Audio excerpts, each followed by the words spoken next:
ভুক্তভোগীদের নিয়ে বন্দিশালা আয়নাঘর পরিদর্শন প্রধান উপদেষ্টার। আইয়ামে জাহিলিয়াতের মতো বর্বরতা প্রতিষ্ঠিত করেছিল বিগত সরকার, বললেন জড়িতদের বিচার হবেই।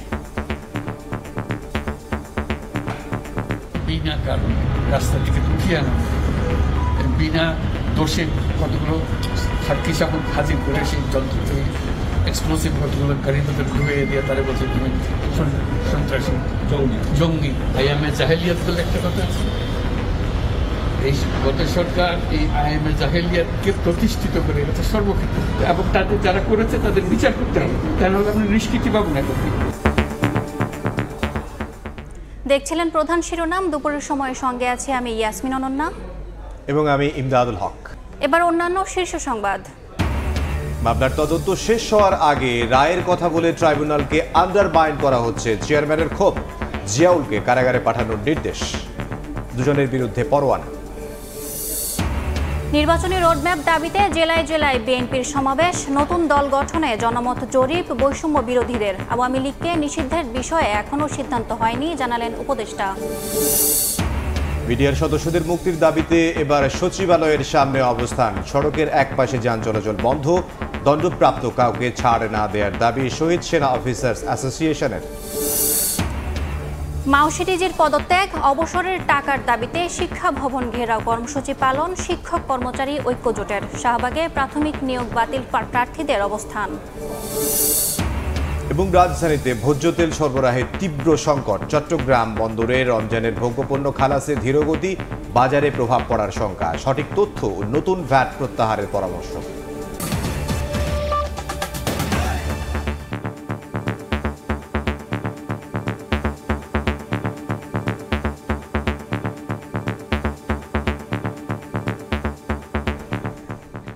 ভুক্তভোগীদের নিয়ে বন্দিশালা আয়নাঘর পরিদর্শন করলেন প্রধান উপদেষ্টা। বললেন, আইয়ামে জাহিলিয়াতের মতো বর্বরতা প্রতিষ্ঠিত করেছিল বিগত সরকার। সারা দেশে 700 থেকে 800 আয়নাঘরে 3000-এর মতো ভুক্তভোগীকে তুলে নিয়ে নির্যাতন করা হয়েছে। রাজধানীর আগারগাঁওয়ের র‍্যাব 2-এর সাবেক দফতরের আয়নাঘর পরিদর্শন শেষে ডক্টর মোহাম্মদ ইউনুস বলেন, জড়িতদের বিচার করা হবেই। দেশি বিদেশি গণমাধ্যমের প্রতিনিধি ও ভুক্তভোগীদের সঙ্গে নিয়ে বুধবার সকালে রাজধানীর আগারগাঁওয়ের র‍্যাব 2-এর সাবেক সদর দপ্তরে যান প্রধান উপদেষ্টা। সঙ্গে ছিলেন অন্য উপদেষ্টারাও। আয়নাঘরের খুপড়ি কক্ষগুলোতে ঢুকে ভুক্তভোগীদের কাছ থেকে ভয়ানক নির্যাতনের ঘটনা শোনেন ডক্টর মোহাম্মদ ইউনুস। ঘুরে দেখেন প্রতিটি কক্ষ। এখানে বিভিন্ন জায়গায় দেখা যায় নৃশংস ঘটনার চিহ্ন। এমন দৃশ্য দেখে বিস্ময় প্রকাশ করেন প্রধান উপদেষ্টা। বিভৎস এমন নির্যাতনের ঘটনাকে আইয়ামে জাহিলিয়ার সঙ্গে তুলনা করেন তিনি। বিভৎস দৃশ্য, এটা মানুষের মনুষ্য যা আছে সেটার থেকে বহু গভীরে নিয়ে গেছে, এটা নিশ্চিন্ন করার জন্য মনুষ্যত্ব অর্জন করে না। আইয়ামে জাহিলিয়াত বলে একটা কথা আছে। এই গত সরকার এই আইয়ামে জাহিলিয়াতকে প্রতিষ্ঠিত করে গেছে সর্বক্ষেত্রে। এটা তার একটা নমুনা। এটা বিনা কারণ রাস্তা থেকে উঠিয়ে আনা, বিনা দোষে কতগুলো সাক্ষী সাবক হাজির করে সেই যন্ত্র এক্সপ্লোসিভ কতগুলো গাড়ির মধ্যে ঢুকিয়ে দিয়ে তারা বলছে তুমি সন্ত্রাসী জঙ্গি। ডক্টর ইউনুস জানান, শুধু র‍্যাব 2 নয়, সারা দেশে এমন 700 থেকে 800 আয়নাঘর আছে যেখানে বিনা অপরাধে প্রায় 3000 মানুষকে নির্যাতন করা হয়েছে। টর্চার সেল সারা বাংলাদেশ জুড়ে আছে, সেটা শুনলাম আজকে। আমার ধারণা ছিল যে এখানে আয়নাঘর বলতেছি কয়েকটা আছে, এখন শুনতেছি এই আয়নাঘরের বিভিন্ন ভার্সন সারা দেশ জুড়ে আছে। কেউ বলতে 700, কেউ বলতে 800। যে সংখ্যাও নিরূপণ করা যায়নি পর্যন্ত, কতটা আছে, কতটা জানা আছে, কতটা অজানা রয়ে গেছে সেই জিনিস আমরা এমনি শুনি। তাদের সে বিচার করবো, জনসাধারণ বলবো যে এখন উচিত বিচার হয়েছে, তখন আমরা এটা থেকে মুক্ত করবো। সেটাই হলো আমাদের আবেদন দেশের সবার কাছে, এই বিচারটা যেন আমরা করে ফেলতে পারি। আয়নাঘরের সন্ধান পাওয়া এসব স্থাপনা সিলগারা করে রাখা হবে বলেও জানিয়েছেন প্রধান উপদেষ্টা। মাসুদুর রহমান, সময় সংবাদ, ঢাকা। অক্টোবরে 3-4টি মামলায় রায়ের সম্ভাবনা রয়েছে। আইন উপদেষ্টার এমন বক্তব্যে অসন্তোষ প্রকাশ করেছেন আন্তর্জাতিক অপরাধ ট্রাইব্যুনাল।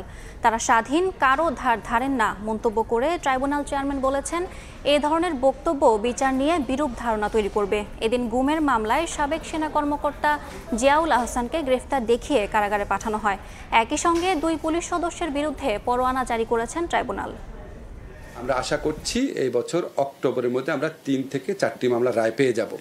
আন্তর্জাতিক অপরাধ ট্রাইব্যুনালের 3-4টি মামলার রায় আগামী অক্টোবরের মধ্যেই হতে পারে। মঙ্গলবার দেয়া আইন উপদেষ্টার এমন বক্তব্যে সন্তোষ প্রকাশ করেছেন ট্রাইব্যুনালের চেয়ারম্যান। ট্রাইব্যুনালের চেয়ারম্যান বলছেন, যেখানে মামলার তদন্তই শেষ হয়নি তখন রায়ের কথা বলে ট্রাইব্যুনালকে আন্ডারমাইন করা হচ্ছে। এতে করে বিচার নিয়ে মানুষের মধ্যে বিরূপ ধারণা তৈরি হবে। চেয়ারম্যান গোলাম মর্তুজা মজুমদার আরো বলেন, তারা স্বাধীন, কারো ধার ধারবেন না। তদন্ত প্রতিবেদনের ব্যাপারে আমি আগেও বলেছি যে ট্রাইব্যুনালের তদন্ত সংস্থা এবং প্রসিকিউশন টিম দিন রাত নিরলস কাজ করে যাচ্ছেন। তারপরেও আমি মনে করছি যে এখনো এমন সময় পার হয়নি যেটি আপনাদের আশা পার হয়ে যাচ্ছে। খুব শীঘ্রই আমরা আমাদের চিফ প্রসিকিউটর মহোদয় বলেছেন যে আপনারা কয়েকটি তদন্ত প্রতিবেদন এই জাতি পেয়ে যাবে। এদিকে গুম, খুন, অপহরণ, নির্যাতনের মামলায় হাজির করা হয় এনটিএমসির সাবেক মহাপরিচালক ও সাবেক সেনা কর্মকর্তা জিয়াউল হাসানকে। তাকে এই মামলায় গ্রেফতার দেখিয়ে কারাগারে পাঠানোর আদেশ দেওয়া হয়। ট্রাইব্যুনালের এই মামলাটি ইনফোর্স ডিসঅ্যাপিয়ারেন্স মানে গুম এবং বিচার বহির্ভূত হত্যার অভিযোগ, এবং সারা দেশব্যাপী এটি সংগঠিত হয়েছে দীর্ঘ সময় ধরে 2009 থেকে 2024 পর্যন্ত। অতএব আমাদের তদন্ত কার্যক্রম সম্পন্ন করার জন্য আরও বেশ কিছু সময়ের প্রয়োজন। জুলাই আগস্টে রামপুরায় নির্বিচারে হত্যার সঙ্গে সরাসরি জড়িত থাকার অভিযোগে বুধবার 2 পুলিশ সদস্যের বিরুদ্ধে গ্রেফতারি পরোয়ানা জারি করেন আন্তর্জাতিক অপরাধ ট্রাইব্যুনাল। আফজাল হোসেন, সময় সংবাদ, ঢাকা। নির্বাচনী রোডম্যাপ ঘোষণা সহ জনদাবিতে আজ থেকে জেলায় জেলায় বিএনপির সমাবেশ। কর্মসূচিতে যোগ দেবেন স্থায়ী কমিটির সদস্য সহ দলটির কেন্দ্রীয় নেতারা। 64 জেলার কর্মসূচির অংশ হিসেবে প্রথমে 6টি জেলায় সমাবেশের আয়োজন করেছে বিএনপি। সুনামগঞ্জে দুপুর 12টায় শহরের পুরাতন বাসস্ট্যান্ড এলাকায় দলে দলে মিছিল নিয়ে সমাবেশী স্থলে হাজির হন নেতাকর্মীরা। সমাবেশে প্রধান অতিথি হিসেবে উপস্থিত ছিলেন বিএনপি চেয়ারপারসনের উপদেষ্টা কাউন্সিলের সদস্য আরিফুল হক চৌধুরী। এছাড়া বিকেলে খুলনা, লালমনিরহাট, সিরাজগঞ্জ, ব্রাহ্মণবাড়িয়া ও পটুয়াখালীতে সমাবেশ ঘিরে উচ্ছ্বসিত নেতাকর্মীরা। নিত্যপণ্যের দাম সহনীয় পর্যায়ে রাখা, আইন শৃঙ্খলা পরিস্থিতির উন্নতি, দ্রুত গণতান্ত্রিক উত্তরণে নির্বাচনী রোডম্যাপ ঘোষণা এবং পতিত ফ্যাসিবাদের ষড়যন্ত্র মোকাবিলা সহ বিভিন্ন দাবিতে এই কর্মসূচি নেয়ার কথা জানিয়েছে দলটি। সারা বাংলাদেশে আইন শৃঙ্খলা পরিস্থিতি অবনতিও ঘটেছে এবং এই অবনতি এবং দ্রব্যমূল্য ঊর্ধ্বগতির পিছনে যে জিনিসটা সেটা হচ্ছে অনির্বাচিত সরকার থাকাটা বলে একটি বিশেষ কারণ বলে আমরা মনে করি। মানুষ চাচ্ছে একটি নির্বাচিত সরকার আসুক এবং সেই অধিক আগ্রহের জন্য আমরা অতি সত্বর একটি নির্বাচন চাচ্ছি। আইন শৃঙ্খলার উন্নয়ন এবং সার্বিক বিষয়ে মানুষ চায় একটা নির্বাচিত সরকার। তাদের যে ভোট অধিকার ছিল না, এখন তারা নিজের ভোট নিজে দিয়ে একটা নির্বাচিত গণতান্ত্রিক সরকার প্রতিষ্ঠা করতে চায়। রাজনৈতিক দল গঠনে শিক্ষার্থীদের মতামত নিতে জনমত জরিপ শুরু করেছে বৈষম্য বিরোধী ছাত্র আন্দোলন। সকাল থেকে ঢাকা বিশ্ববিদ্যালয়ে টিএসসি, সেন্ট্রাল লাইব্রেরি, কার্জন হল সহ 6টি বুথে রাজনৈতিক দল নিয়ে নিজেদের মতামত জানাচ্ছেন শিক্ষার্থীরা। তাদের প্রত্যাশা, ছাত্র জনতার আকাঙ্ক্ষা পূরণে কাজ করবে নতুন এই রাজনৈতিক দল। নতুন রাজনৈতিক দল গঠনের প্রস্তুতি শুরু করেছে বৈষম্য বিরোধী ছাত্র আন্দোলন ও জাতীয় নাগরিক কমিটি। এর অংশ হিসেবে দেশব্যাপী আপনার চোখে নতুন বাংলাদেশ শীর্ষক ক্যাম্পেইনে জনমত জরিপ করছে বৈষম্য বিরোধী ছাত্র আন্দোলন। বুধবার ঢাকা বিশ্ববিদ্যালয়ের 6টি পয়েন্টে মতামত নেওয়া হয় শিক্ষার্থীদের। এদিন সকাল থেকে ঢাকা বিশ্ববিদ্যালয়ের টিএসসি, সেন্ট্রাল লাইব্রেরি, কার্জন হল সহ 6টি বুথে নতুন রাজনৈতিক দল নিয়ে নিজেদের মতামত জানান শিক্ষার্থী সহ বিভিন্ন শ্রেণী পেশার মানুষ। যেখানে নতুন দলের নাম, মার্কা সহ নানা প্রত্যাশার কথা জানান তারা। নতুন একটা দেশ আমরা যেভাবে চাইছিলাম, যার জন্য আন্দোলন করছিলাম সবাই, এমন একটা দেশ আমাদের উপহার দেবে যেটা আমাদের স্বপ্নের বাংলাদেশ ছিল, সেটা বাস্তবায়ন হবে। যদি সব জনগণ সঠিকভাবে তাদের জবাবদিহিতামূলক আচরণ পায়, তবেই একটা দেশের স্বাধীনতা সব অপরিহার্য হবে। বাংলাদেশের জন্য যাতে ভবিষ্যতে আর কোনো সমস্যা না হয়, ফ্যাসিবাদ সরকার না আসতে পারে। সংগঠকরা বলছেন, রাজনৈতিক দল গঠনে গণ অভ্যুত্থানে অংশ নেওয়া শিক্ষার্থীদের সাড়া পাচ্ছেন তারা। জনগণ আমাদের উপর যে আস্থা রেখেছিল গণ অভ্যুত্থানের সময়, তাদের যেন আস্থার প্রতিফলন ঘটাতে পারি, রাজনৈতিক মাঠে আসার উদ্দেশ্যই হচ্ছে এই একটাই। জনগণের একটা প্রত্যাশা বর্তমানে আছে যে জিনিসটা হচ্ছে মানে ছাত্ররা একটা নতুন রাজনৈতিক দল গঠন করবে এবং এই যে বৈষম্য বা দুর্নীতি বা যে ঘুষ এই প্রথার একটা বিলুপ্তি আসবে। সপ্তাহব্যাপী ক্যাম্পেইনে বৃহস্পতিবার বেসরকারি বিশ্ববিদ্যালয়ের শিক্ষার্থীদের মতামত নেবে বৈষম্য বিরোধী ছাত্র আন্দোলন। হাসান ওয়ালি, সময় সংবাদ, ঢাকা। এই মুহূর্তে ঢাকা বিশ্ববিদ্যালয়ে আছেন সহকর্মী হাসান ওয়ালি, সরাসরি যাব তার কাছে। ওয়ালি, নতুন রাজনৈতিক দল গঠনের শিক্ষার্থীদের মতামত নিতে আজকে সকাল থেকে ঢাকা বিশ্ববিদ্যালয়ের 6টি পয়েন্টে 6টি বুথে শিক্ষার্থীদের মতামত নিচ্ছে বৈষম্য বিরোধী ছাত্র আন্দোলন। এবং আমরা দেখছি এই জায়গাটিতে অনেক শিক্ষার্থীরা আসছেন, তাদের মতামত জানাচ্ছেন। সেক্ষেত্রে নতুন রাজনৈতিক দলের নাম কি হতে পারে, মার্কা কি হতে পারে, শিক্ষার্থীরা কি চান, কি ধরনের সমস্যার সমাধানে তারা অগ্রাধিকার দিতে চান, এমন নানা ধরনের প্রশ্নের জবাব দিচ্ছেন শিক্ষার্থীরা। আপনার চোখে নতুন বাংলাদেশ শিরোনামে যে ক্যাম্পেইন চলছে সারা দেশে, জাতীয় নাগরিক কমিটি এবং বৈষম্য বিরোধী ছাত্র আন্দোলন করছে, এই ক্যাম্পেইনটা আজকে ঢাকা বিশ্ববিদ্যালয়ে চলছে এবং সপ্তাহব্যাপী এই ক্যাম্পেইন অন্যান্য বিশ্ববিদ্যালয়, কলেজে আসলে ধারাবাহিকভাবে চলবে বলে আমরা জানতে পেরেছি। এই মুহূর্তে একজন সংগঠকের সঙ্গে একটু কথা বলতে চাই। আপনার কাছে একটু জানতে চাই যে গণঅভ্যুত্থানে যেই শিক্ষার্থীরা রাজপথে নেমে এসেছিলেন তারা 6 মাস পরে রাজনৈতিক দল গঠনে আপনাদের প্রক্রিয়াকে কিরকম স্বাগত জানাচ্ছেন? আসলে দেখুন, আমরা মনে করি যে ছাত্র তরুণদের নেতৃত্বে যে নতুন রাজনৈতিক দল আসছে, এই রাজনৈতিক দল গঠনে যেন আমাদের আপামর ছাত্র জনতার মতামতের প্রতিফলন যেন আমরা ঘটাতে পারি, সেই লক্ষ্যে আমরা সারা বাংলাদেশ ব্যাপী ছাত্র থেকে শুরু করে তৃণমূল প্রান্তিক মানুষদের মতামত সংগ্রহ করছি। এবং আমরা এই জন্য একটি ক্যাম্পেইন শুরু করেছি, আপনার চোখে নতুন বাংলাদেশ।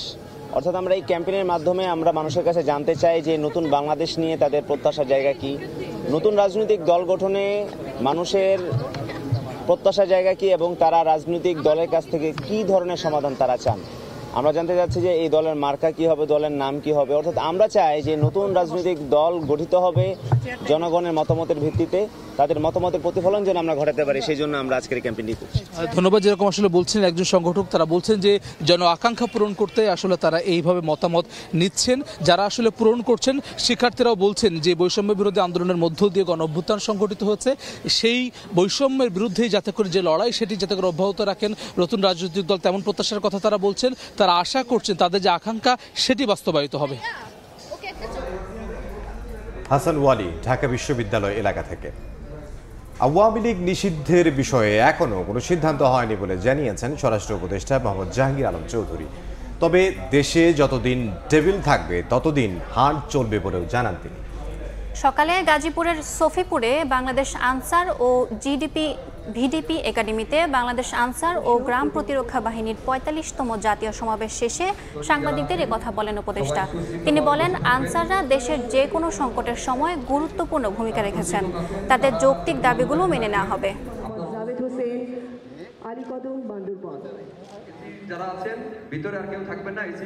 আওয়ামী লীগের নিষিদ্ধর ব্যাপারে এখন পর্যন্ত কোনো ডিসিশন আমি অবশ্য জানি না এই ব্যাপারে, যেহেতু এই ব্যাপারে আমি কমেন্টও করতে চাই না। টেবিল হান্ট কতটুকু কার্যকরী হচ্ছে, আপনারা যেহেতু গাজীপুরের বাসে, এটা তো গাজীপুরের ভিতরেই পড়ছে, তা আপনারা একটু সবচেয়ে বেশি বলতে পারবেন কতটুকু কার্যকরী হচ্ছে। কতদিন পর্যন্ত বলবৎ থাকবে এটা? যতদিন পর্যন্ত টেবিলটা থাকবে। জুলাই আগস্ট গণহত্যা মামলায় আওয়ামী লীগ সরকারের সাবেক প্রতিমন্ত্রী, পুলিশ কর্মকর্তা ও ঘনিষ্ঠজন সহ ৩ জনের পৃথক মামলায় রিমান্ডে মঞ্জুর করেছেন ঢাকার নিম্ন আদালত। এছাড়া ৯ আসামিকে রাজধানীর বিভিন্ন থানার মামলায় গ্রেফতার দেখিয়ে কারাগারে পাঠানো হয়েছে। এদিকে আইনজীবীদের আদালত বর্জনের ডাকে চতুর্থ দিনের মতো বন্ধ রয়েছে ঢাকার সাইবার ট্রাইব্যুনালের বিচার কাজ। আমার নবী রিপোর্ট। সকালে এই মামলায় ঢাকার জেলা ও দায়রা জজ আদালতে তোলা হয় সাবেক দুর্যোগ ও ত্রাণ প্রতিমন্ত্রী ডাক্তার এনামুর রহমানকে। শুনানি শেষে আদালত এনামুর রহমানের 5 দিনের রিমান্ড মঞ্জুর করেন। বিভিন্ন মামলায় একই আদালতে তোলা হয় সালমান এফ রহমান, আনিসুল হক, চৌধুরী আবদুল্লাহ আল মামুন ও ধীরেন্দ্রনাথ শম্ভুকে। শুনানি শেষে আসামিদের কারাগারে পাঠানোর আদেশ দেন আদালত। ধানমন্ডি থানার একটি হত্যা মামলা, সেখানে তার বিরুদ্ধে 10 দিনের রিমান্ড প্রার্থনা করেন এবং সেখানে বিজ্ঞ আদালত 5 দিনের রিমান্ড মঞ্জুর করেন। যাত্রাবাড়ী ও ধানমন্ডি থানার 2 মামলায় নাসা গ্রুপের চেয়ারম্যান নজরুল ইসলাম মজুমদারের 10 দিনের রিমান্ড দিয়েছেন ঢাকার মেট্রোপলিটন ম্যাজিস্ট্রেট MA আজহারুল ইসলামের আদালত। একই আদালত ধানমন্ডি থানার মামলায় সাবেক স্বরাষ্ট্রমন্ত্রী আসাদুজ্জামান খান কামালের ছেলে শাফি মুদাসির খান জ্যোতিকে 7 দিনের রিমান্ড আদেশ দেন। আর গ্রেপ্তার দেখিয়ে কারাগারে পাঠানোর আদেশ দেন সাবেক প্রতিমন্ত্রী কামাল আহমেদ মজুমদার, ডায়মন্ড রোডের MD দিলীপ কুমার আগারওয়ালা এবং যাত্রাবাড়ী থানার সাবেক ওসি আবুল হাসানকে। প্রত্যেকটা মামলায় তাদেরকে গ্রেপ্তার দেখানো হয়েছে। এদিকে বিচারকের সঙ্গে বাদানুবাদের ঘটনায় আইনজীবীদের আদালত বর্জনের ডাকে টানা 4র্থ দিনের মতো বন্ধ রয়েছে ঢাকার সাইবার ট্রাইব্যুনালের বিচার কাজ। অপ্রীতিকর ঘটনা এড়াতে ছুটিতে গেছেন বিচারক নূরে আলম। সাইবার আদালত বন্ধ থাকায় বিপাকে পড়েছেন বিচারপ্রার্থীরা। আমান নবী, সময় সংবাদ, ঢাকা। এই মুহূর্তে সচিবালয়ের সামনে আছেন রিপোর্টার তোহা খান তামিম, সরাসরি যাচ্ছি তার কাছে। সচিবালয়ের সামনের যে সড়ক রয়েছে সেই সড়কে এই মুহূর্তে অবস্থান নিয়েছেন এবং বসে পড়েছেন, কেউ কেউ শুয়ে পড়েছেন তৎকালীন বিডিআর সদস্য এবং তাদের যে পরিবার সদস্য রয়েছে সেই সদস্যরা। এই মুহূর্তে আমি একটু বলতে চাই এবং দেখাতে চাই যে ঠিক এখানে যারা বৈষম্য বিরোধী ছাত্র আন্দোলনে কেন্দ্রীয় সমন্বয়ক রয়েছে হাসনাত আবদুল্লাহ কিছুক্ষণ আগে ঘটনাস্থলে এসেছেন এবং এখানে যারা সমন্বয়কারী রয়েছেন, এখানে যারা নেতৃত্ব দিচ্ছেন এই আন্দোলনে, সেই নেতাদের সাথে মূলত সমন্বয় যারা রয়েছেন সেই সমন্বয়কদের সাথে তিনি কথা বলছেন এবং বিষয়টি নিয়ে তিনি সমাধান করবেন বলে এখানে যারা রয়েছেন আন্দোলনকারী সেই আন্দোলনকারীদের সাথে তিনি আশ্বাস দিচ্ছেন। পাশাপাশি কেন্দ্রীয় সমন্বয়ক মাহিন সরকার সহ আরও একজন রয়েছে, মোট 3 জন বৈষম্য বিরোধী ছাত্র আন্দোলনের যে কেন্দ্রীয় সমন্বয়ক তারা এখানে এসেছেন ঘটনাস্থলে। যদিও মাহিন সরকার প্রথম থেকেই এই যে আন্দোলন, অবস্থান কর্মসূচি এবং আন্দোলন পরবর্তী এবং মিছিল সব বিষয়ে কিন্তু তিনি সাথে ছিলেন এবং সাথে থেকেই তিনি এর যে সমাধান সেই সমাধানের পথ খোঁজার চেষ্টা করছেন বলে এখানকার যারা আন্দোলনকারী রয়েছেন তারা আমাদেরকে জানাচ্ছেন। এখানে অনেকেই প্রতীকী যে কাফনের কাপড় সেই কাফনের কাপড় পরে এখানে এসেছেন এবং আমরা দেখেছি যে কিছুক্ষণ আগে যে মিছিল ছিল এবং পুলিশের ব্যারিকেড ভেঙে এখানে মিছিল নিয়ে সচিবালয়ের সামনে যে সড়ক রয়েছে খাদ্য অধিদপ্তর ভবন বা খাদ্য ভবনের সামনে যে সড়ক রয়েছে সেই সড়কে অবস্থান নিয়েছেন আন্দোলনকারী এবং এখন পর্যন্ত সেই অবস্থান চলছে। আন্দোলনকারীদের পক্ষ থেকে জানানো হচ্ছে যে স্বরাষ্ট্র উপদেষ্টার সাথে তারা যোগাযোগ করেছেন। স্বরাষ্ট্র উপদেষ্টা একটি রাষ্ট্রীয় অনুষ্ঠানে গাজীপুরে থাকার কারণে, অর্থাৎ গাজীপুরের সেই অনুষ্ঠান শেষে তিনি ঢাকায় ফিরছেন এবং তার পক্ষ থেকে বলা হয়েছে যে 5 থেকে 6 সদস্যের একটি দল তার কাছে যাবেন এবং আলোচনায় বসবেন। তারপরে এটি যে সমাধান সেই সমাধানের পথ সেটি খোঁজার চেষ্টা করা হবে। যারা চাকরিচ্যুত করা হয়েছে যাদেরকে তাদের চাকরিতে পুনর্বহাল করা, পাশাপাশি যাদের চাকরির মেয়াদ শেষ হয়ে গেছে তাদের যে রাষ্ট্রীয় সুযোগ সুবিধা এবং আর্থিক ক্ষতিপূরণ হয়েছে সেই ক্ষতিপূরণ তাদেরকে প্রদান করতে হবে। পাশাপাশি যারা হত্যাকাণ্ডের শিকার হয়েছেন 57 সেনা অফিসার সহ 10 জন বিডিআর সদস্য, মোট 74 জনেই এই মোট যে হত্যাকাণ্ডের শিকার হয়েছেন তাদের সবারকে কিন্তু এই হত্যাকাণ্ডের শিকার যারা তাদের সুষ্ঠু তাদের এই বিচার বিশ্লেষণ করে, অর্থাৎ তদন্তপূর্বক তদন্ত করে তাদের যে বিচারের ব্যবস্থা সেই বিচারের ব্যবস্থা করতে হবে। পাশাপাশি এই যে বাহিনী অর্থাৎ বর্তমান যে বিজিবি অর্থাৎ বর্ডার গার্ড বাংলাদেশ, সেই বর্ডার গার্ড বাংলাদেশের আগের যে নাম বিডিআর সেই বিডিআরের নাম কিন্তু পুনর্বহাল করতে হবে। এমন কিন্তু এইগুলো সহ মোট 8টি যে দাবি সেই 8টি দাবি তারা তুলছেন এবং তারা বলছেন এই যে দাবি এই দাবি মানা না হওয়া পর্যন্ত তারা রাজপথে যে অবস্থান নিয়েছেন সেই রাজপথ তারা ছাড়বেন না এবং সরকারের সাথে শান্তিপূর্ণ কর্মসূচির মাধ্যমে সরকারের সাথে আলোচনা করে এর সমাধানের পথ খোঁজা হবে। তো সব মিলিয়ে বলা যায় যে এখানে এখন অবস্থান কর্মসূচি চলছে এবং কেন্দ্রীয় সমন্বয়ক হাসনাত আবদুল্লাহ আছে এখানে এবং তিনি আলোচনা করছেন। আর হয়তো আর কিছুক্ষণ পরে হয়তো বা এটির যে সব শেষ তথ্য সেই তথ্য জানা যাবে। এই ছিল সচিবালয়ের সামনে থেকে আমার হাতে সব শেষ। সরাসরি যুক্ত ছিলাম সচিবালয়ের সামনে। আন্তর্জাতিক অপরাধ ট্রাইব্যুনালে বিডিআর হত্যার বিষয়ে শেখ হাসিনার বিরুদ্ধে অভিযোগ দায়ের করায় হুমকি আসছে বলে অভিযোগ করেছেন শহীদ সেনা অফিসার্স অ্যাসোসিয়েশন। সকালে রাজধানীর মহাখালীতে রাওয়া ক্লাবে এক সংবাদ সম্মেলনে এমন অভিযোগ করেন সংগঠনটির নেতারা। তাদের দাবি পিলখানা হত্যাকাণ্ডে জড়িত কেউ যেন ছাড় না পায়, প্রয়োজনে এই ঘটনার পুনঃতদন্তের কথাও বলেন তারা। 25 ফেব্রুয়ারিকে জাতীয় শহীদ সেনা দিবস ঘোষণার দাবি জানিয়ে কারাগারে যেসব বিডিআর সদস্যের অস্বাভাবিক মৃত্যু হয়েছে সেই রহস্যও উন্মোচনের দাবি বিডিআর শহীদ পরিবারের। হত্যা মামলায় যারা খালাস তাদেরকেই জামিন দেওয়া হয়েছে, এই বিষয়টা আমরা সকলেই জানি। তো যার কারণে হত্যা মামলায় যারা দণ্ডপ্রাপ্ত তাদেরকে আসলে খালাস দেওয়া হয়নি, আর এই বিষয়টা পরিষ্কার। জেলের ভেতর যে সমস্ত বিডিআর সদস্যের অস্বাভাবিক মৃত্যু ঘটেছে এই রহস্য উন্মোচন করা প্রয়োজন। ঘটনার পেছনে ষড়যন্ত্রকারীরা আছে বলেই নভেম্বর মাসে শেখ হাসিনা সহ অনেকের বিরুদ্ধে আন্তর্জাতিক অপরাধ ট্রাইব্যুনালে অভিযোগ দায়ের করেছে শহীদ পরিবারবর্গ। মাধ্যমিক ও উচ্চ শিক্ষা অধিদপ্তর মাওশির মহাপরিচালকের পদত্যাগ, শতভাগ উৎসব ভাতাসহ বেশ কিছু দাবিতে শিক্ষা ভবন ঘেরাও কর্মসূচি পালন করেছেন শিক্ষক কর্মচারী ঐক্যজোটের নেতাকর্মীরা। এদিকে নিয়োগ পুনর্বহালের দাবিতে টানা ৭ম দিনের মতো শাহবাগে আন্দোলন করছেন প্রাথমিক সহকারী শিক্ষক পদে সুপারিশপ্রাপ্তরা।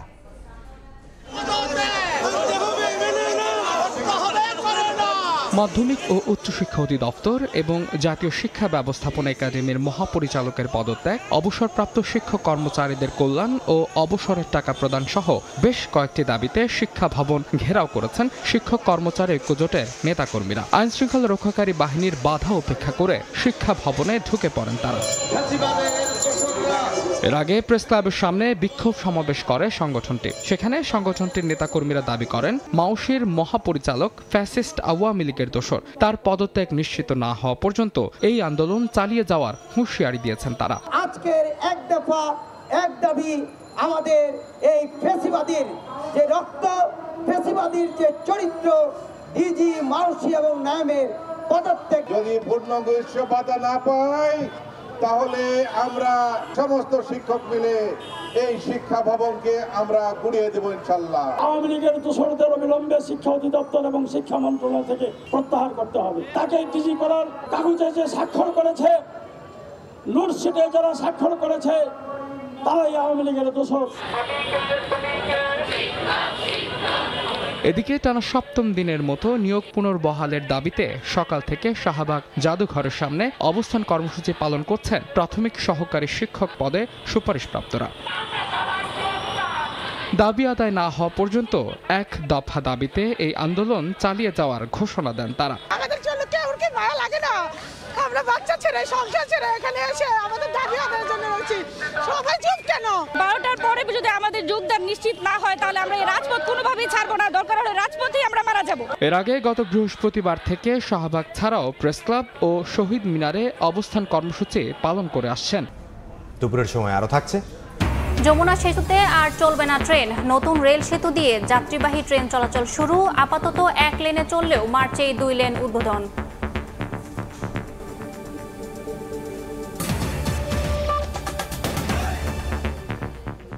রাজধানীর বাজারে দেখা দিয়েছে বোতলজাত সয়াবিন তেলের তীব্র সংকট। এর দায় ডিলারদের ঘাড়ে চাপাচ্ছেন খুচরা ব্যবসায়ীরা, আর ডিলাররা অভিযোগের তীর ছুড়ছেন মিল গেইটে। এমন পরিস্থিতিতে জাতীয় ভোক্তা অধিকার সংরক্ষণ অধিদপ্তর জানিয়েছে, ফায়দা লুটতে রমজানকে সামনে রেখে অস্থির করা হচ্ছে ভোজ্য তেলের বাজার। এ অবস্থায় সরবরাহ ব্যবস্থাপনার ত্রুটি দূর করতে সরকারকে কঠোর হওয়ার তাগিদ অর্থনীতিবিদদের। সাইফুল ইসলামের রিপোর্টে বিস্তারিত। পাড়া মহল্লার দোকান ঘুরে রাজধানীর কারওয়ান বাজারে 5 লিটার বোতলজাত সয়াবিন তেল কিনতে এসেছেন গাড়ি চালক জনি, কিন্তু বেশ কয়েকটি দোকান ঘুরেও না পেয়ে হতাশ তিনি। 5 লিটার জিগাইলাম কত ভাই, কয় 850। আমি বললাম যে আমাকে 1 বোতল দেন। উনি বলতেছে আর কি নেবেন? আমি বললাম আমার আর কোনো কিছু নাই। তো বললো যে না ভাই তাইলে হবে না, আপনি তেলের সাথে 2 প্যাকেট আটা নিতে হইব, না হয় চাল নিতে হইব, এই আর কি অবস্থা। বিক্রেতারা বলছেন কয়েক সপ্তাহ ধরেই সয়াবিন তেলের চরম সংকটে ভুগছে বাজার। এর দায় ডিলারদের কাঁধে চাপাচ্ছেন খুচরা বিক্রেতারা। 2 কার্টন তেল আনলাম, এর লগে আটা দিয়ে দেয় 1 বস্তা। সামনে রমজান, এই অনুযায়ী ডিলার কোনো সাপ্লাই দিচ্ছে না, তেল খুবই কম দিচ্ছে। সিন্ডিকেটটা কই সেটা তো আর আমরা জানি নাকি, এটা তো সরকার জানে আর মিল মালিকরা জানে। আগের চেয়ে একটু বেশি মনে হইতাছে এখন তেলের দাম, তেল পাওয়া যাইতেছে না। এদিকে নিজেদের নিরুপায় দাবি করছেন ডিলাররা। তাদের দাবি, রাজধানীর কারওয়ান বাজারে প্রতিদিন 200 থেকে 250 টন সয়াবিন তেলের চাহিদার বিপরীতে পাচ্ছেন মাত্র 10 টন করে। সঙ্গে রয়েছে ডাল, আটা, সুজি সহ অন্য পণ্য কেনার চাপ। 10 টন তেল পাচ্ছি না, তারপরও অনেক নীতি নির্ধারণ আছে, এই তেলের সাথে এই নিতে হবে, না হলে তেলের ডিউ নেবে না।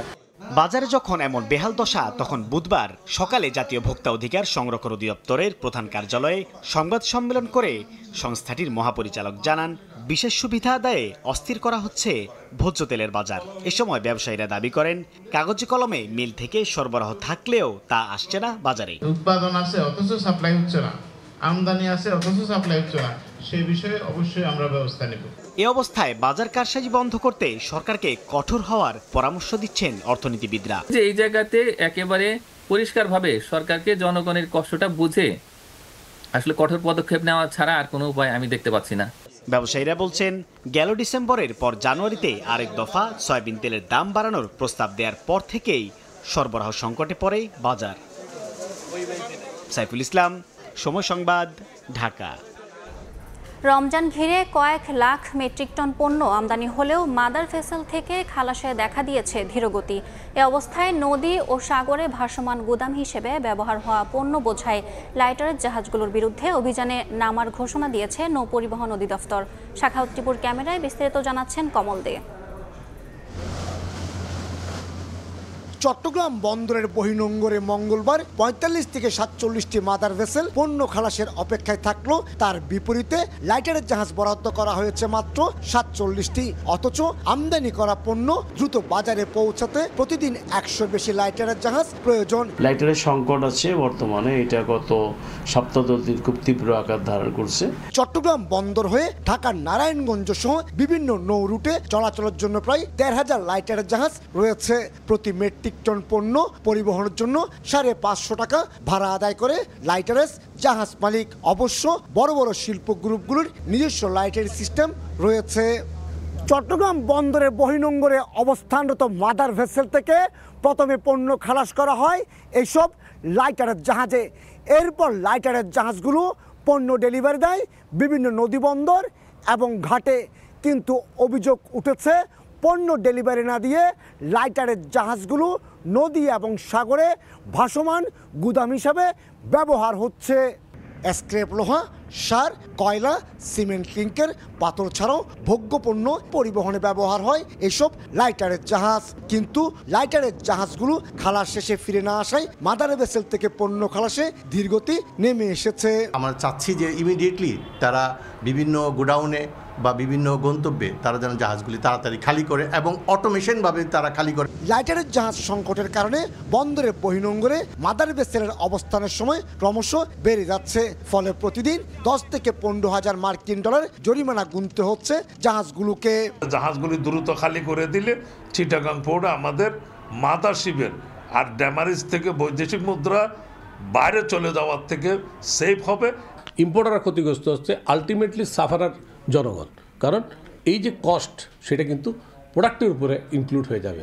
এই অবস্থায় নদী এবং সাগর পয়েন্টে ভাসমান গুদাম হিসেবে ব্যবহার হয় পণ্য বোঝাই লাইটারের জাহাজগুলোর বিরুদ্ধে অভিযানে নামার ঘোষণা দিয়েছে নৌ পরিবহন অধিদপ্তর।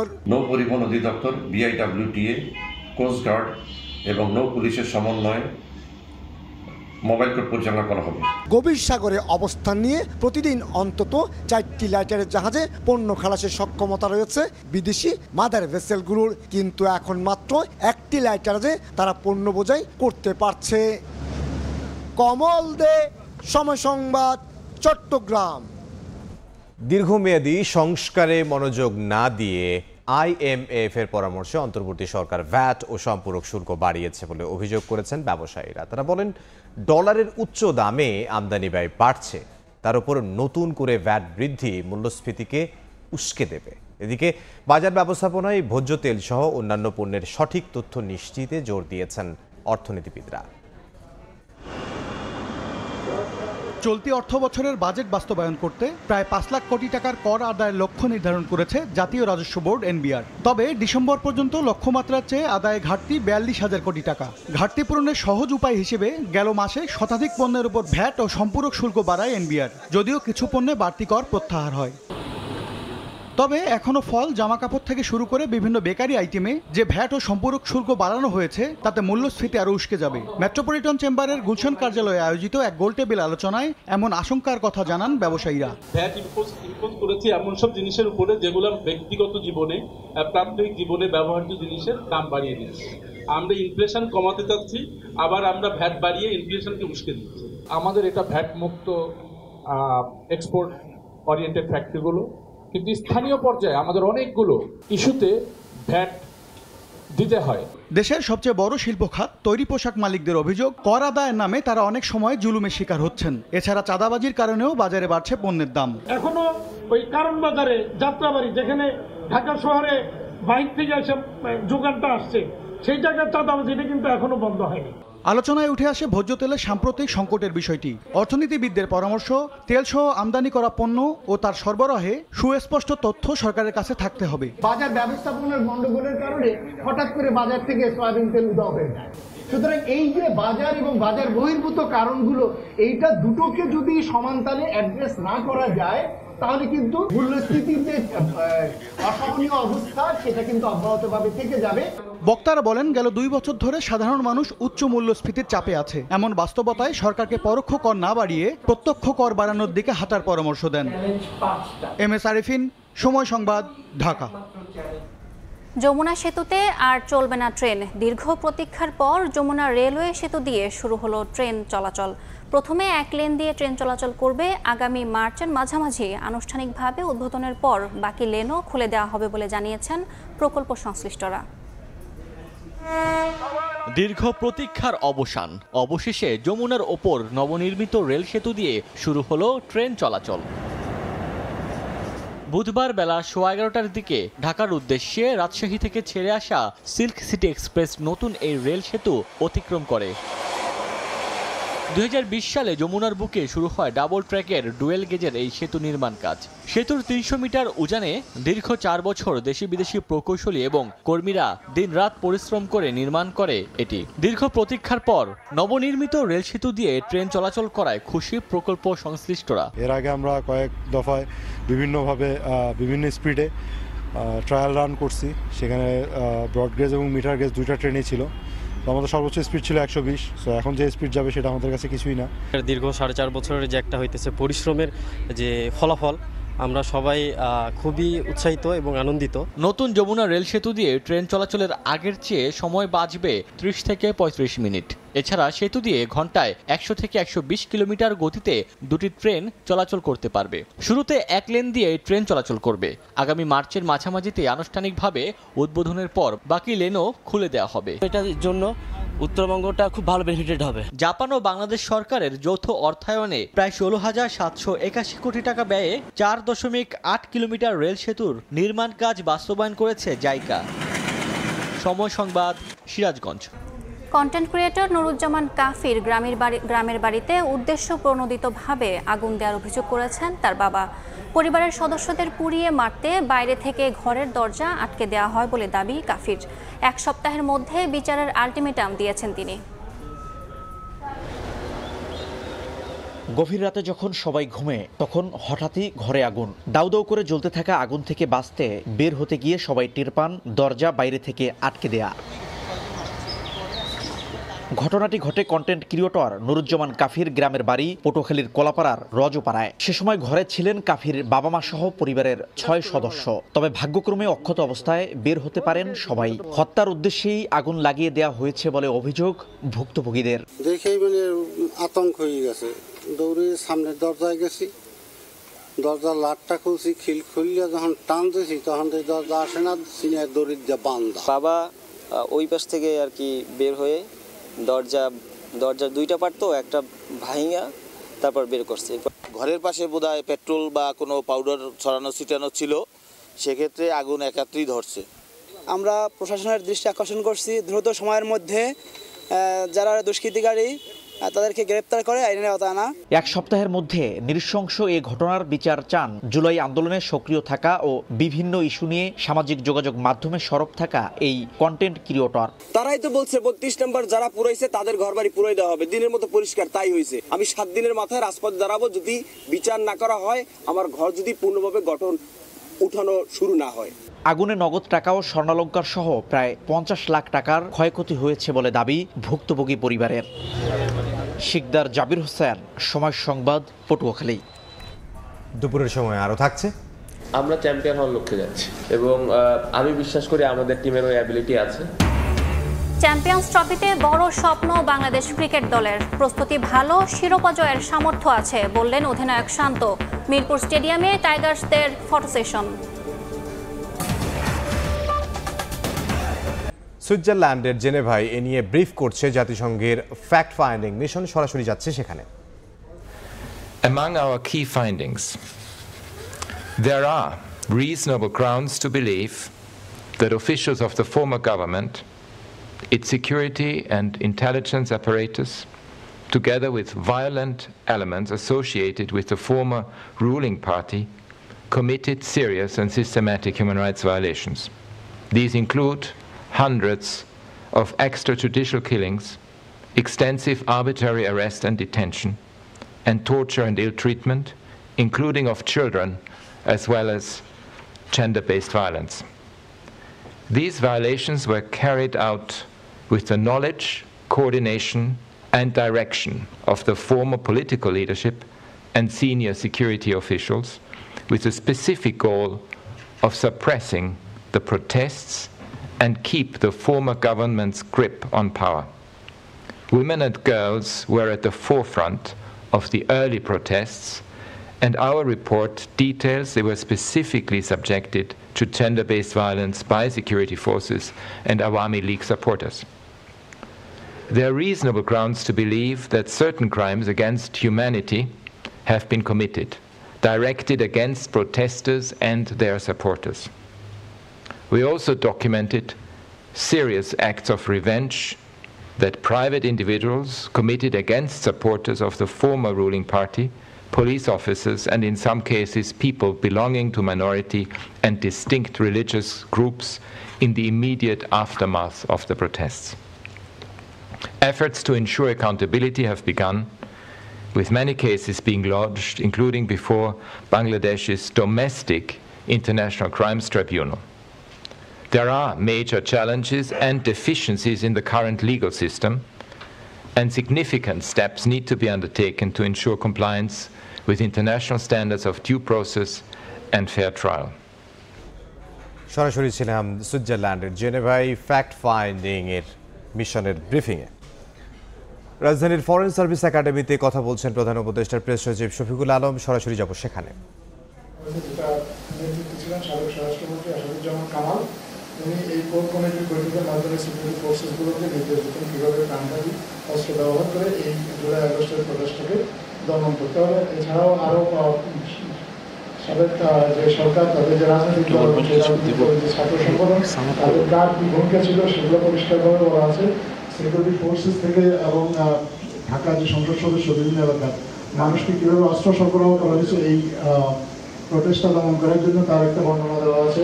এখানে বর্ণনা দেওয়া আছে রিপোর্টটার মধ্যে আওয়ামী লীগের নেতা কর্মীরা কীভাবে পুলিশের ছত্রছায়ায় প্রচেষ্টাদের প্রতি আক্রমণ করেছে, কোটা বিরোধী আন্দোলনকারী যারা আছে তাদেরকে আক্রমণ করেছে, মানুষকে হত্যা করেছে, এবং নিরাপত্তা বাহিনীগুলোর কোন কোন সদস্যের বা কোন কোন বাহিনীর কী ভূমিকা ছিল এই বিষয়গুলো এই রিপোর্টে বিশদভাবে উল্লেখ করা আছে। এই রিপোর্টের বিষয়ে বাংলাদেশের অন্তর্বর্তী সরকারের যে প্রতিক্রিয়া সেটাও আমরা ইতিমধ্যে আপনাদের সাথে শেয়ার করেছি, আপনারা আশা করি এটা দেখে নেবেন। ধন্যবাদ। আজকে যে দুইটা ঘটনা নিয়ে আমরা আসলাম, এই দুইটা ঘটনার আমরা যা দেখেছি এবং কিছু আপনারাও এর মধ্যে ফুটেজ এবং ছবিগুলো পেয়ে গেছেন এবং রিপোর্টটাও পেয়ে গেছেন। সো এই দুইটা জিনিস টু সাম আপ লাস্ট 15 বছরের যে ব্রুটালিটি এবং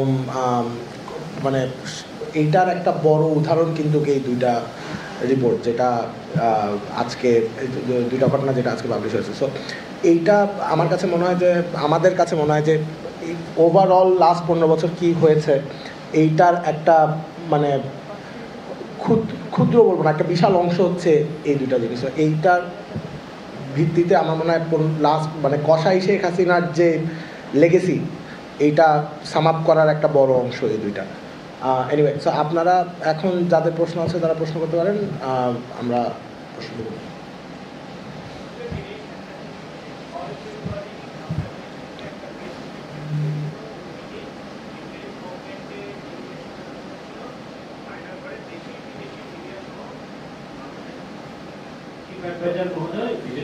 আজকে আমরা অলরেডি দেখেছি কি বিভৎস বর্ণনা, আমরা নানা জায়গাতে অকল্পনীয় লোমহর্ষক বর্ণনা পাচ্ছি। আমার প্রশ্ন হচ্ছে যে এই বিদেশি মিডিয়ায় কারা গিয়েছিলেন এবং এইটার বিষয়ের ক্রাইটেরিয়াটা কিরকম ছিল? আপনার না আপনার প্রথম প্রশ্নটা আমরা দ্বিতীয় প্রশ্ন রিজার্ভেশন কোনো গ্রুপের থেকে কোনো রিজার্ভেশন ছিল কিনা, আর আরেকটা জিনিস আমি বলে নেই যে গুম কমিশনের রিপোর্টের পরেও অ্যারেস্ট ওয়ারেন্ট ইস্যু হয়েছে বেশ কিছু লোকের নামে, তারা অনেকেই এখন গ্রেপ্তার হয়নি। একটা বিশেষ বাহিনীর লোকজনদের আমরা দেখতে পাচ্ছি তারা গ্রেপ্তার হয়। তো এই বিষয়ে আপনাদের বলতে হবে। আমি আপনার প্রথম প্রশ্নটা বলি যে আমরা যে জায়গাগুলো গেলাম আপনারা দেখেছেন, এটা ছবি আমরা দিয়েছি, খুবই টাইনি, খুবই ক্ষুদ্র ক্ষুদ্র রুম, এবং এটা যে প্যাসেজ খুবই দূর। কিছু কিছু ক্ষেত্রে দেখা যাচ্ছে যে আমরা ওই ইট ভেঙে ওইটা থেকে প্যাসেজ তৈরি করা হয়েছে। তো পুরো বিষয়টা আসলে লজিস্টিক্যালি এটা একটা চ্যালেঞ্জ ছিল। সেই জন্য আমাদের আইডিয়া ছিল যে আমরা বিটিভির থেকে নিব, বিটিভির এবং পিআইবির থেকে আমরা ফটোগ্রাফার নিয়েছি, বিটিভির থেকে আমরা টেলিভিশনের 2টা ক্যামেরাম্যান নিয়েছি, এবং আমাদের নিজস্ব যারা প্রেস উইংয়ের একজন ফটোগ্রাফার ছিলেন উনি ছিলেন। সরাসরি ছিলাম ফরেন সার্ভিস একাডেমিতে প্রধান উপদেষ্টার প্রেস ব্রিফিংয়ে।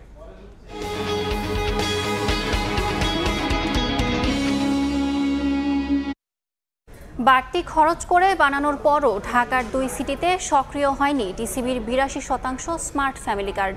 টিসিবি বলছে এর পুরো দায় নিতে হবে সিটি কর্পোরেশনকে, আর সিটি কর্পোরেশনের অজুহাত জনবল সংকটের। এদিকে ফ্যামিলি কার্ডের তথ্য যাচাই বাছাইয়ে রাজনৈতিক পরিচয় বিবেচনায় না রাখার পরামর্শ অর্থনীতিবিদদের। ফরহাদুর রহমানের রিপোর্ট। নতুন স্মার্ট কার্ডেই একমাত্র এখন থেকে টিসিবির বিপণন কার্যক্রম পরিচালিত হবে। যে ধরনের নৈরাজ্য এবং দুর্বৃত্তায়ন হয়েছিল এই ক্ষেত্রে টিসিবির ফ্যামিলি কার্ড তৈরিতে দুর্বৃত্তায়ন হয়েছে। সরকার পরিবর্তনের পর থেকেই এমন দাবি করে আসছেন উপদেষ্টারা। এর জেরে গত মাসে স্মার্ট ফ্যামিলি কার্ডের বাইরে বন্ধ রাখা হয় ভর্তুকি মূল্যে সংস্থাটির বিক্রয় কার্যক্রম। এদিকে যতগুলো ফ্যামিলি কার্ড স্মার্ট করা হয়েছে সেগুলো বিতরণেও দেখা দিয়েছে ধীরগতি, যার কারণে বঞ্চিত হচ্ছেন সুবিধাভোগীরা। নতুন কার্ডের মাল শুরু হবে জানুয়ারি মাসের থেকে, এখন আমার কার্ড আমি পাই নাই, আমারও ফোন দেয় নাই। আমরা তো এটার উপরে ভরসা করে থাকি, তারপরে এই কার্ড দিয়ে প্রত্যেকবার মাল নিতেছি, এবার নতুন করে ঝামেলা হয়ে গেছে। কি এর মেসেজ যাইবো তারপরে দিব। যেহেতু স্মার্ট কার্ড হচ্ছে এই পর্যন্ত স্মার্ট কার্ডের এরকম আসলে কার্ডদারি পাওয়া যাচ্ছে না। টিসিবির তথ্য বলছে ঢাকার 2 সিটি কর্পোরেশন উত্তর দক্ষিণের জন্য বরাদ্দ রয়েছে 13,08,135টি স্মার্ট ফ্যামিলি কার্ড। এর মধ্যে গেল 5 ফেব্রুয়ারি পর্যন্ত তৈরি হয়েছে 6,57,328টি। প্রতিটি কার্ড তৈরিতে 19 টাকা করে, মোট খরচ 1,24,89,000 টাকা। বিশাল খরচে এসব কার্ডের মধ্যে সক্রিয় বা পণ্য কেনার উপযোগী হয়েছে মাত্র 18% কার্ড। এর মধ্যে আবার উত্তর সিটি কর্পোরেশনের অঞ্চল 4 ও 5 এর 16টি ওয়ার্ডের 1,04,505টি কার্ডের মধ্যে সক্রিয় হয়েছে মাত্র 2টি। টিসিবি বলছে প্রস্তুত হওয়া সব কার্ড সংশ্লিষ্ট কর্তৃপক্ষের কাছে পাঠানো হয়েছে। সক্রিয় কার্ডের উপকারভোগীদের পণ্য দিতেও প্রস্তুত সংস্থাটি। তাহলে সক্রিয় হচ্ছে না কেন?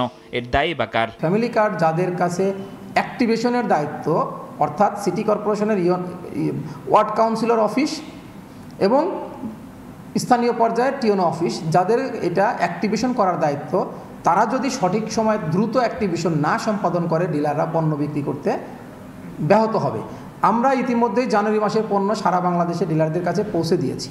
টিসিবি স্মার্ট ফ্যামিলি কার্ড সক্রিয় করা যাদের দায়িত্ব সেই কর্তারা বলছেন জনবল সংকটের কারণে নিম্ন আয়ের মানুষকে সরকারের দেয়া সুবিধা পৌঁছে দিতে পারছেন না তারা। ওইটা 8,000 কার্ড আর জন্মমৃত্যু নিবন্ধনের অগ্রাধিকার, ওইটাও অগ্রাধিকার, কিন্তু আমার একজন লোক দেন অথবা একটা কম্পিউটার দেন। অন্যান্য যারা পারছে তারা কেন করতেছে না, এই প্রশ্ন আমারও, এবং তাদেরকে আমি বলবো যে তারাও যেন এই কাজগুলো অন্য কাজের পাশাপাশি করে। এদিকে সরকার পরিবর্তনের পর থেকে টিসিবির ভুয়া সুবিধাভোগী বাদ দিতে তৎপর বাণিজ্য মন্ত্রণালয়। এ অবস্থায় সুবিধাভোগী নির্বাচনে সরকারকে কার্যকরী রোল মডেল তৈরির তাগিদ দিচ্ছেন অর্থনীতিবিদরা। একটা প্রসেস তাদেরকে বের করে নিয়ে আসা উচিত যে এই প্রক্রিয়ার মাধ্যমে যদি আমরা করি তাহলে এই জায়গাতে ভবিষ্যতেও আপনার দুর্নীতি করা সম্ভব না বা রাজনৈতিক বা স্বজনপ্রীতির হওয়ার সম্ভাবনা নাই। কোনো উপকারভোগী যেই দলেরই, যেই মতেরই, যেই ধর্মের, যেই বর্ণেরই হোক না কেন, পাওয়ার জন্য নির্বাচিত যোগ্য ব্যক্তি হন,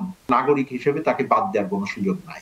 প্রকৃত সুবিধাভোগী নির্বাচন জটিলতায় যখন ধীরগতি ফ্যামিলি স্মার্ট কার্ড বিতরণে, তখন কার্ড ছাড়াই ট্রাকে করে সবার জন্য ভর্তুকি মূল্যে পণ্য বিক্রি করছে টিসিবি। ফরহাদুর রহমান, সময় সংবাদ, ঢাকা। অধরা শিরোপা জয়ের স্বপ্ন নিয়ে চ্যাম্পিয়ন্স ট্রফিতে যাবে টাইগাররা। আনুষ্ঠানিক সংবাদ সম্মেলনে অধিনায়ক নাজমুল হোসেন শান্ত বলেন, দলের প্রত্যেকেই বিশ্বাস করেন চ্যাম্পিয়ন হওয়ার সামর্থ্য আছে বাংলাদেশের। আমরা চ্যাম্পিয়ন হওয়ার লক্ষ্যে যাচ্ছি। আত্মবিশ্বাস কাকে বলে, কত প্রকার ও কি সব প্রশ্নের একটাই উত্তর দিলেন শান্ত। বুঝিয়ে দিলেন এখন আর ভালো খেলে ফিরে আসার দিন নেই। আইসিসি ইভেন্টে জিততেই যায় বাংলাদেশ। কিন্তু বাস্তবতা বলছে শান্তর এই আত্মবিশ্বাস ব্যাকফায়ার করতে পারে যে কোনো সময়। অন্তত আইসিসি ইভেন্টে সাম্প্রতিক অভিজ্ঞতা যে ভালো নয় টাইগারদের। তবে এখানেও শান্ত ভাবেন সবার চেয়ে আলাদাভাবে। চ্যাম্পিয়ন্স ট্রফির শেষ আসরের রেজাল্টকে অনুপ্রেরণা মেনে বিশ্বাস রাখতে চান স্কোয়াডের উপর। কোনো ইন্ডিভিজুয়াল প্লেয়ারের উপর আমি ভরসা করতে চাই না। পুরো টিম হিসেবে যদি আমরা খেলতে পারি, যেদিন যেই প্লেয়ারটা ভালো খেলবো ও দায়িত্ব নিয়ে যেন খেলাটা জিতাই, অবশ্যই ওই আশাটাই প্রত্যেকটা প্লেয়ারের কাছ থেকে করি। এবং যে জিনিসটা আমি চাইবো রিয়াদ ভাই, মুশফিক ভাইয়ের কাছে, তাদের এক্সপিরিয়েন্সটা যেন প্রত্যেকটা প্লেয়ারের কাছে দেয় এবং মাঠের ভিতরে স্পেশালি যখন খেলাটা চলবে তাদের ভিতরে যদি কোনো আইডিয়াস থাকে অবশ্যই যেন এটা ওই প্লেয়ারটাকে শেয়ার করে। প্রস্তুতি নিয়ে আক্ষেপ করে গেছেন হেড কোচ, যদিও অধিনায়ক ভাবতে চান না নেতিবাচক কিছু। বাকি থাকা ৫-৬ দিনে নিজেদের সেরা ছন্দে ফিরবে দল, আত্মবিশ্বাসী শান্ত। প্রিপারেশনের দিক দিয়ে আমরা ভালো অবস্থানে আছি। স্টিল আমাদের হাতে আরো ৬-৭ দিন সময় তো আছে। সো আমার মনে হয় যে এই ৬-৭ দিনে আরো একটু গুছিয়ে নিতে পারবো আমরা। নিজের ম্যাচ না পাওয়া নিয়ে আক্ষেপ থাকলেও ব্যাটিং নিয়ে কোনো সমস্যা দেখেন না অধিনায়ক। এবারের আসরে নিজের ট্রাম্প কার্ড হিসেবে এগিয়ে রাখছেন মুশি রিয়াদের অভিজ্ঞতা আর রিশাদের ম্যাজিককে। Thank you. তামিম হোসেন, সময় সংবাদ, ঢাকা। এ পর্যায়ে শীর্ষ সংবাদগুলো জানিয়ে দিচ্ছি আরেকবার।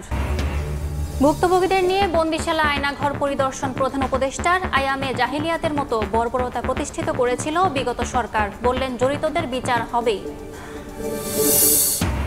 এবং নির্বাচনী রোড ম্যাপের দাবিতে জেলায় জেলায় বিএনপির সমাবেশ। নতুন দল গঠনের জনমত জরিপ বৈষম্য বিরোধীদের। আওয়ামী লীগকে নিষিদ্ধের বিষয়ে এখনো সিদ্ধান্ত হয়নি, জানালেন উপদেষ্টা। এই ছিল দুপুরের সময়ে, সঙ্গে থাকুন সময়।